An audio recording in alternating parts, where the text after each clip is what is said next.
Del pragmatismo que guió a los que llevaron a cabo la transición política en España y que les llevó a aceptar a un rey que había sido impuesto por Franco, a la legitimación ideológica de la monarquía hay un buen trecho. Después de estos 39 años de reinado de Juan Carlos I, esta es la cuestión que nos plantea hoy en Sin Distancias Juan Ramón Aranzadi González, que es profesor de Antropología Social y Cultural en la UNED. Y para darle la réplica contamos, como es habitual en esta sección, con Antonio García Santes Mases, que es catedrático de Filosofía Política en la UNED.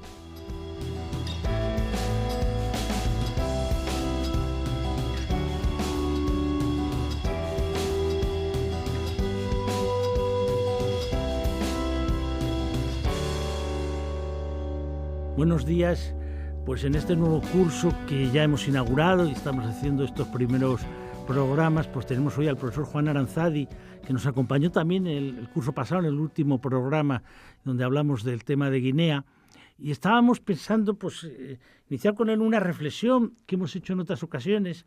El profesor Aranzadi es un caso bastante curioso, ¿no? De antropólogo de campo, completamente espírico y completamente hiperactivo, pero a la vez de filósofo. Yo siempre recuerdo como una cosa que me iluminó tantísimo cuando era profesor de enseñanza secundaria, aquel manual de historia de la filosofía, el capítulo 3 sobre la aparición del cristianismo en la filosofía, que me pareció verdaderamente luminoso, de Juan Aranzadi, aquel capítulo, y después todos los que seguimos posterior, el milenarismo vasco, el escudo de Arquíloco, todo lo que él ha trabajado. Pero en todos esos trabajos interesantísimos sobre muchas cuestiones, sobre el tema del Estado de Israel, o sobre el tema del nacionalismo vasco, sobre el tema del peso de la religión en la política, por ejemplo, el caso de Estados Unidos, pues no cabe duda que flotaba ahí un debate, que era el debate de la transición también, de cómo entender la transición, cómo entender la democracia.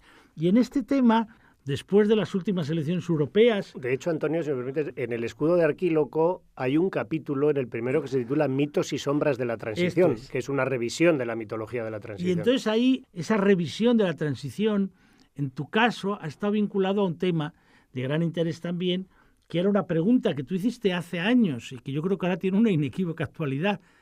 ¿Qué pasaría para la democracia española si no existiera ETA? Tú continuamente reflexionabas de que efectivamente, vinculado al tema de la transición, pues se planteaba el debate de que se había planteado como salida en el tema del País Vasco, pues la idea de que había una oposición entre ETA y la Constitución, el bloque constitucional, y bueno, una determinada manera de interpretar también el papel del nacionalismo. Por ejemplo, pues ahí en qué medida tú situabas la perspectiva del Estado de Israel como un horizonte que había estado en determinados sectores del nacionalismo vasco.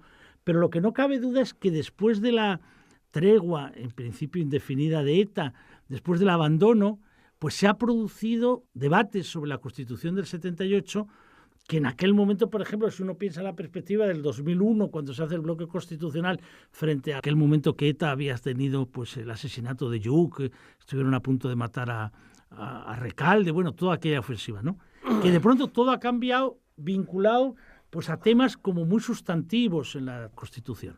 Tanto el tema de la unidad nacional y todo el tema de la evolución del nacionalismo en Cataluña, sobre todo como un hecho nuevo, como el tema de la propia forma de Estado, monarquía o república, cuando se produce la abdicación, que hay un hecho nuevo, verdaderamente nuevo, y es que lo que eran los partidos que habían apoyado aquel consenso, pues hombre, entre ellos había dos partidos muy importantes, que eran minoría catalana por un lado, pensemos en Roca, que era la figura continuamente que paseaban por España como el ponente constitucional responsable frente al PNV, y el que en aquel momento era portavoz de la Soletura, pero bueno, sobre todo la imagen de Carrillo, ¿no? De Santiago Carrillo. Entonces, cuando se produce todo el debate, ya en el pasado mes de junio, pues vemos que efectivamente ha cambiado mucho la posición del Partido Comunista. Entonces, Izquierda Unida no se siente reconocido, de minoría catalana, los dos tienen una posición distinta a la que era y si se plantea entonces el debate más allá del tema jurídico, de qué va a pasar, de si eso tiene futuro. Y aquí hay un texto tuyo interesante sobre este tema de la aceptación pragmática del rey instaurado por Franco a la legitimación ideológica de la monarquía. Sí. ¿Cómo es esto del pragmatismo a la legitimación ideológica? Sí, bien. Yo creo que este es el tema para mí crucial del debate actual entre monarquía y república y lo que lo distingue radicalmente del debate político que pudo darse en el momento de la transición sobre si aceptar o no aceptar a Juan Carlos I. Es decir, no cabe duda de que aquel debate es un debate en el que lo que se debatía fundamentalmente era reforma o ruptura. Y el partidario de la reforma era aceptar las condiciones dadas y creer o confiar en la apuesta de la monarquía por la democracia para traer la democracia. Pero como la propia actitud del PC entonces y del PSOE cuando se debatió esto, o sea, se afirmaron los principios republicanos, pero se consideró que en aquel momento era lo más adecuado aceptar la figura del rey. ¿Por qué? En mi opinión. Es decir, hay algo que actualmente se está hurtando de los condicionantes, los poderosísimos condicionantes de aquella elección, que son dos fenómenos políticos que han desaparecido de la escena política contemporánea, que son el golpismo y el terrorismo. Es decir, no se puede discutir de nada de lo que se hizo en aquella época sin aceptar y tener en cuenta que todo lo que se hizo, todo lo que hicimos todos, todo lo que hicieron los que aceptaron la reforma, los que en aquel momento procuramos la ruptura, etcétera, estaba condicionado absolutamente por la amenaza golpista que dura hasta después del golpe de febrero, es decir, que dura, según dicen los que creen saber de estos, hasta que se desarticula un intento de atentado en La Coruña, que me parece que es en el 84, el 85, es decir, 85. Ya con el PSOE en el gobierno, ¿no? Y que está directamente asociado a lo que esa amenaza golpista pretende ser una respuesta, que es la ofensiva terrorista de ETA, ¿no? Tú antes has citado el debate en el 2001 sobre democracia o colocar en el campo enemigo de la democracia a todos los que criticábamos la Constitución en aquel momento. Es decir, es obvio, por empezar por una cosa que tú has dicho, yo creo que no se puede entender nada, ya he dicho, de lo que ocurrió entonces sin esos dos factores, pero sobre todo no se puede entender nada de lo que ha ocurrido en los últimos años sin la desaparición de ETA de la escena política. Es decir, el soberanismo catalán hubiera sido absolutamente inviable con ETA matando. Es decir, que en el momento en el que ETA estaba matando, cualquier demanda que sonase a algo que era el discurso de ETA, aunque ETA dijera que quería vender paraguas para la lluvia, si tú en aquel momento decías que tú también querías que se vendiera paraguas para la lluvia, te decían, dices lo mismo que ETA y por lo tanto eres cómplice del terrorismo. Es decir, la lucha antiterrorista se ha utilizado, en mi opinión, en este país de la más espúrea y falaz de las maneras. ¿Qué ocurría en el 2001? En el 2001, en ese momento ocurría que el frente era, y en mi opinión fue uno de los inmensos errores y de las cosas más criticables del llamado Frente Constitucionalista entonces contra el terrorismo, que buscó la sacralización de la Constitución inviolable y además sacralizada con la sangre de los mártires de la Constitución, convertidos las víctimas del terrorismo en mártires de la Constitución, ¿no? Entonces, esa operación, que en mi opinión es una operación de utilización moral repugnante de las víctimas del terrorismo para defender una causa política, situaba en el lado de los asesinos, en el lado de los terroristas, a cualquiera que, por ejemplo, en aquel momento reclamase un proceso constituyente, ¿no? Entonces, eso ha desaparecido. Ya ha desaparecido, además, con un motivo que me parece también importante decir, es decir, esa Constitución sacralizada en aquel momento por el PP y por el PSOE, por el Frente Constitucionalista, resulta que no era reformable, ni retocable, ni criticable, y a los 2 o 3 años basta una llamada del poder financiero para que se pongan de acuerdo Zapatero con Rajoy y en 4 días reforme la Constitución y introduzca un artículo nuevo. Es decir, se muestra claramente a qué tipo de presiones, claramente lo que durante una época fue presión del poder militar, ahora es presión del poder financiero, ¿no?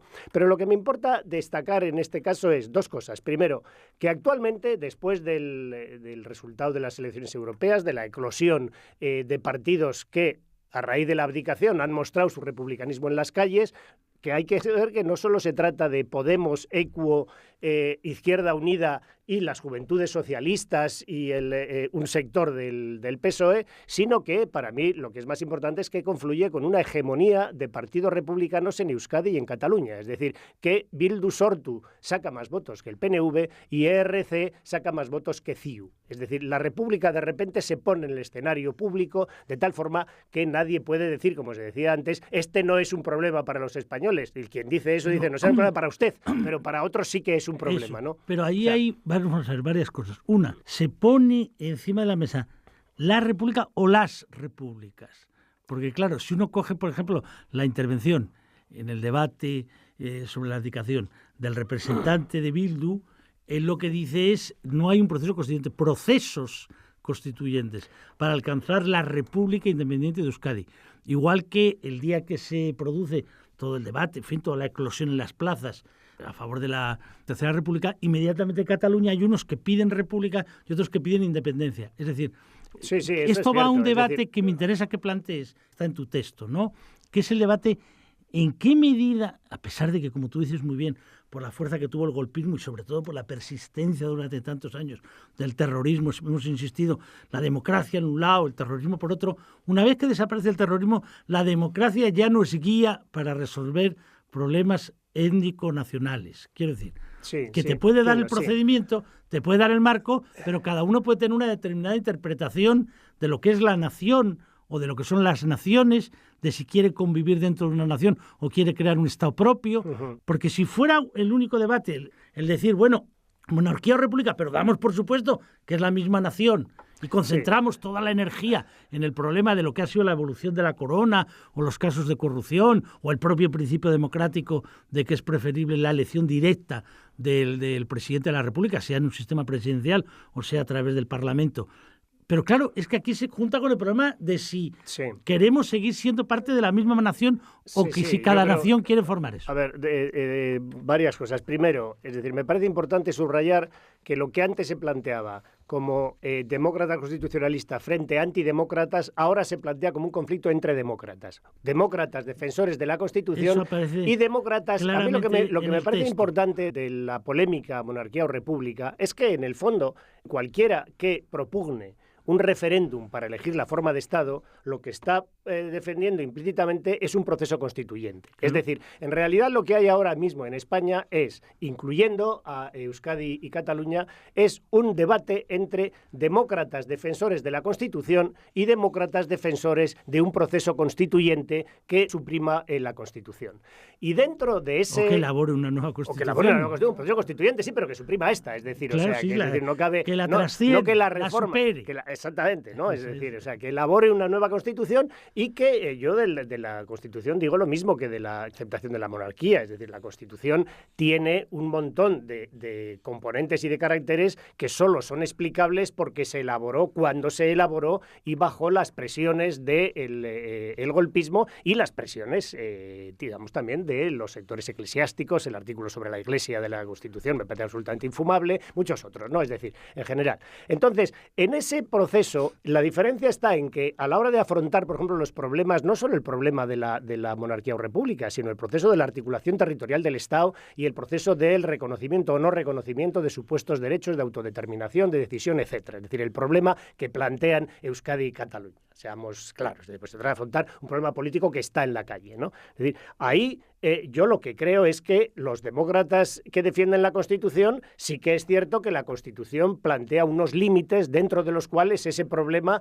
no se puede resolver porque no se pueden aceptar lo que una parte importante de la población catalana y vasca reclama. Es decir, yo en este sentido creo también que hay que ver una cosa clara, es decir, después de todas las vicisitudes de ETA, etcétera, etcétera. Es decir, lo que ha habido en este país desde la muerte de Franco en ese terreno ha sido un combate en Cataluña y en Euskadi entre el nacionalismo español y el nacionalismo vasco y el nacionalismo catalán. Es decir, no se puede decir que el nacionalismo catalán y el nacionalismo vasco hayan salido triunfantes en su versión más radical o en su versión más moderada. Pero lo que yo creo que cualquiera que gobierne en España tiene que aceptar definitivamente es que el nacionalismo español no va a levantar cabeza nunca en Euskadi ni en Cataluña. Y el nacionalismo español ahora mismo se identifica en buena medida con la monarquía. Al parecer, una de las personas que más presionó porque se metiera el famoso artículo de la Constitución que dice la nación española indivisible fue la Casa Real, fue la monarquía. ¿Sabes tú que hay una idea, que algunos que dicen que fue, entre otros, presión de un filósofo que nada más ver el primer borrador quedó completamente espantado? que era No, don no Julián sabía. Marías. Ah, no sabía. Don Bueno, Julián pues, Marías recibió el borrador y dijo que cómo era posible que se hiciera una constitución donde no apareciera claramente el problema definido de la nación española, y entonces él es llamado inmediatamente por Suárez, por la Casa Real, era senador por designación real. Los hagiógrafos de Marías, cuando se ha conmemorado los 100 años de su nacimiento, han recordado este tema. Y entonces ellos inmediatamente vuelven. Otros dicen que no, que la presión fue directamente militar. En fin, hay muchas historias sobre esto. Pero no cabe duda que ahí hay un conflicto de los nacionalismos. Pero yo quería conectarlo, pero espera un momento, preguntarte a lo que me has preguntado antes. con otra cosa que... Déjame que te conteste a lo que me has preguntado antes sobre si existe o no la posibilidad de un criterio democrático para resolver los nacionales. En mi opinión, no lo hay. Es decir, o sea, no hay una guía. Es decir, quien se proclame demócrata puede proclamarse simultáneamente nacionalista español, nacionalista catalán, nacionalista vasco, etcétera. Es decir, la democracia es algo que afecta o que rige a las reglas del juego político, pero no a la definición del terreno político. Es decir, cuál sea los límites del demos, siempre será un etnos. Es decir, me da lo mismo el etnos vasco que el etnos catalán que el etnos español, porque si no, en estricta consecuencia democrática solo cabe un Estado universal. Es decir, solo cabe el demos como la humanidad. Entendiendo la democracia como un régimen político, ese régimen político puede ser democrático, sea cual sea el marco de los límites del demos y del etnos. Pero esto nos lleva a una pregunta. Volviendo al escudo de Arquíloco, que es la pregunta de si la diferenciación entre nacionalismo cívico y nacionalismo étnico, ¿tú la sigues manteniendo, no la mantienes? Yo siempre he creído que esa es una distinción completamente falaz. O sea, bueno, pero entonces, si esa es falaz, ¿en qué se diferencia nacionalismos que llevan a la exaltación la raza, hasta el exterminio del otro, por ejemplo el nacionalismo hitleriano, de nacionalismos que están vinculados a lo que es una fórmula republicana, como puede ser, pongamos, la República Laica Francesa? Hay un punto en un lado donde no solo es un problema de etnos, sino que hay una forma determinada de interpretar el etnos. En un caso el etnos hace que para que yo llegue a ser, tú tienes que desaparecer hasta tener que exterminarte. En otro, ¿en qué medida yo puedo convivir con la diferencia o no? Si es un etnos invasor, por supuesto que sí, en eso se diferencian. Es decir, en que uno considera que tiene que imponerse a los otros pueblos y otro no. Pero no solo a los otros pueblos, sino en su propio territorio. Tengo que imponerme porque no puede haber comunistas, no puede haber socialistas, no puede haber judíos, tengo que acabar con todo eso. Pero eso no tiene que ver con una definición étnica, es decir, o sea, a no ser que también el fascismo sea étnico. El demos ateniense era un etnos. Pero entonces, ¿cómo estableces la diferenciación?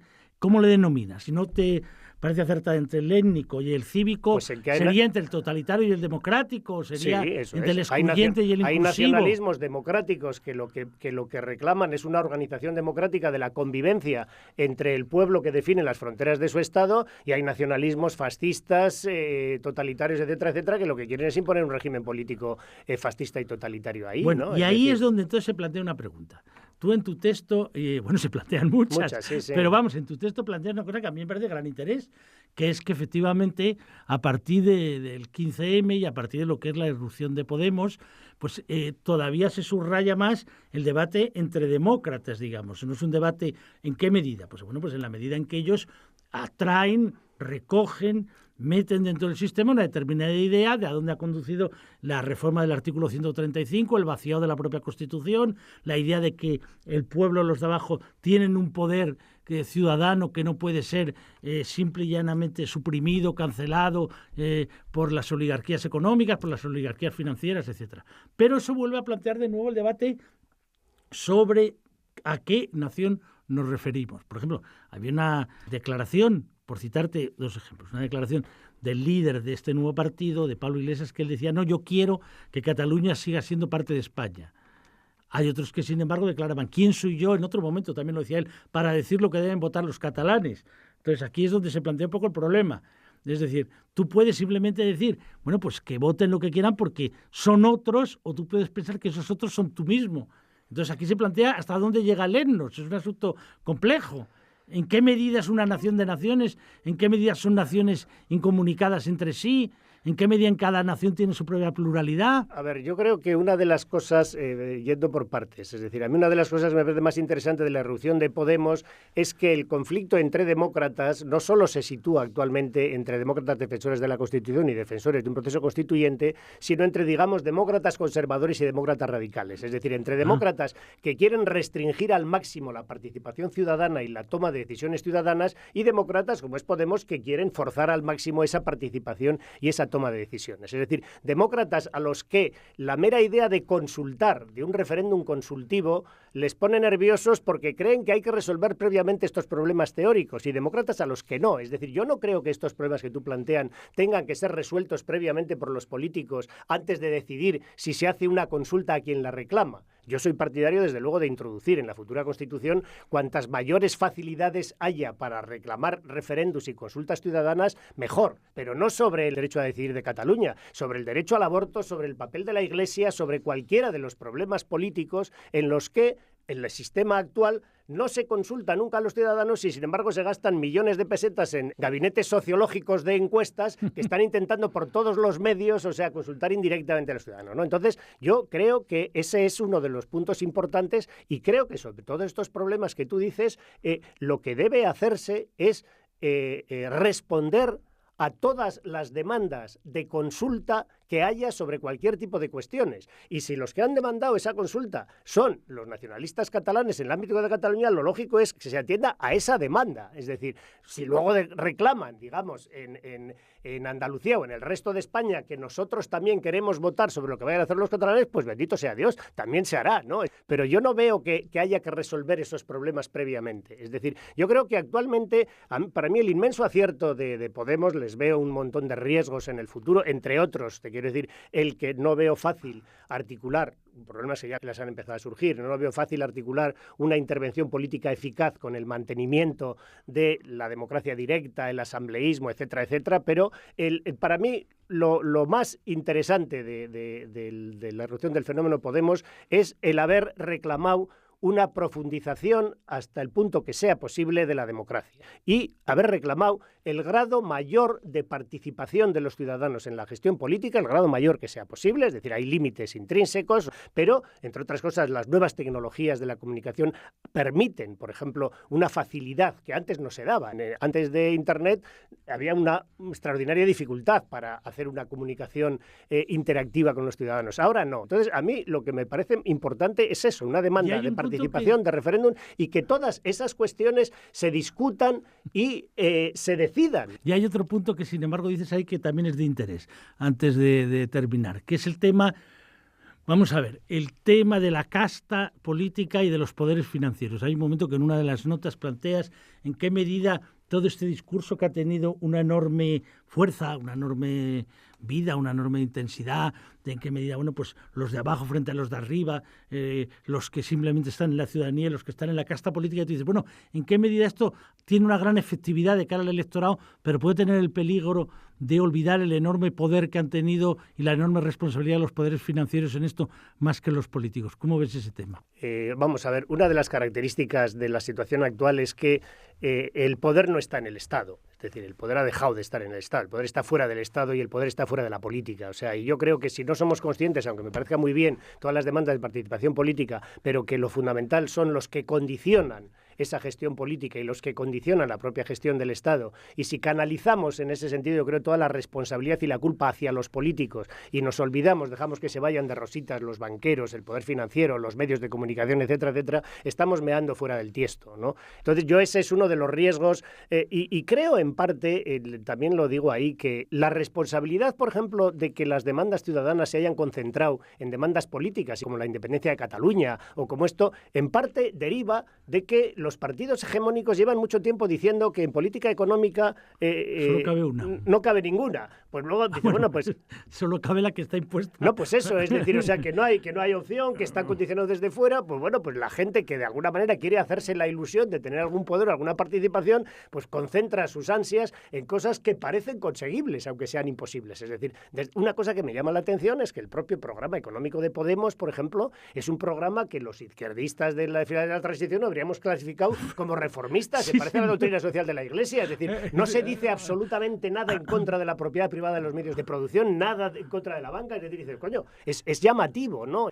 Y les llaman bolivarianos, no sé muy bien por qué, te quiero decir. O sea, una cosa de las cosas que más me ha sorprendido de esto es que califiquen de radicales bolivarianos, comunistas, no sé qué, cuando lees el programa, dice, pero si es un programa absolutamente claro, pero asumible tiene, y reformista. Pero tiene la fuerza de lo que dices tú, es decir, que lo que plantea es que como el TINA, no existe alternativa, there is not alternative, ha sido tan constante del no poder, no se puede hacer otra cosa, de la imposición, el que tú llames a decir, bueno, pues sí podemos, en la medida que podemos utilizar el voto, en la medida que podemos reclamar, pues el decir, por ejemplo, que por qué la gente pues empieza una campaña electoral, empieza en Berlín, ¿por qué se tienen que ir los jóvenes a Berlín? ¿O por qué no hay unas políticas determinadas para la discapacidad o tal? Todo eso. Pero yo quería plantearte ya como última cuestión, además del tema del papel de los medios de comunicación. En tu texto, el propio término del dilema de la aceptación pragmática, aquel modelo de lo que fue aquello, lo que fue aquella transición, el golpismo, el terrorismo, a la legitimación ideológica.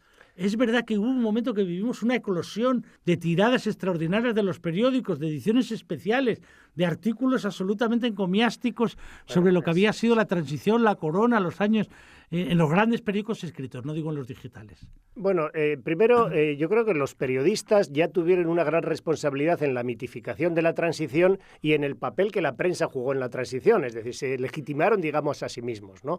Pero después de la abdicación, mi opinión ha sido vergonzoso por parte de algunos medios de los que uno esperaría una cierta mayor parcialidad o ecuanimidad, ¿no? El número del País después de la abdicación, a mi opinión, era absolutamente vergonzoso, es decir, o sea, no se planteaba para nada, y la propia encuesta de Metroscopia posterior, es decir, había articulistas del País, o sea, que hablaban directamente de que hay que legitimar al nuevo jefe del Estado. Todo el número era absolutamente encomiástico con la transición, una especie de temor a que se planteasen los problemas que me llamó enormemente la atención, ¿no? O sea, por no hablar de un descaro, por ejemplo, pues del propio Juan Luis Cebrián, ¿no? Que sí, plantea... Pues, no hubiera habido bastante la semana siguiente hizo todo otro artículo. Es que el editorial me hizo mucha gracia porque responde mucho también a lo exacto del diagnóstico de la casta político-mediática, ¿no? Juan Luis Cebrián utiliza la argumentación de que no interesa a la gente el problema de la monarquía o la democracia, sino que lo que le interesa es el problema del paro, ¿no? Entonces él, como demócrata, aparece como el que le interesa el problema del paro. Hay señores como Juan Luis Cebrián, te quiero decir, que ha hecho una reducción de plantilla en El País hace nada y ha expulsado a periodistas del periódico mientras él se ha puesto a sí mismo un sueldo hipermillonario, que tendrían que saber que la gente sabe estas cosas y que, por lo tanto, en su boca, puesto que no hay que ocuparse de los problemas políticos y de los problemas económicos, suena a sarcasmo. Nadie puede creerse que a Juan Luis Cebrián le importe lo más mínimo el problema del paro o el problema de a dónde conduzca el despido de sus periodistas. Y no solo... quien dice, Juan Luis Cebrián dice Felipe González. Pero no solo el problema que dices tú de que se sabe, sino que como precisamente ahora a través de las redes hay tantos periódicos digitales, se contesta inmediatamente. Antes lo que se decía, que también es fruto de lo que era aquella transición, decía el periódico escrito, había que esperar al del día siguiente y al periódico hegemónico. Pero es que ahora está tan proliferados los blogs, las redes, los periódicos digitales que enseguida se contesta. Sí. Ese es el cambio. Bueno, pues agradecemos mucho la gran intensidad emotiva y pasional de Juan Aranzadi, que nos ha permitido inaugurar el curso hablando de cómo habíamos dejado el curso anterior, hablando del problema de la aceptación pragmática de la corona y cómo de ahí se había pasado la legitimación ideológica de la monarquía. Nada más y muchas gracias.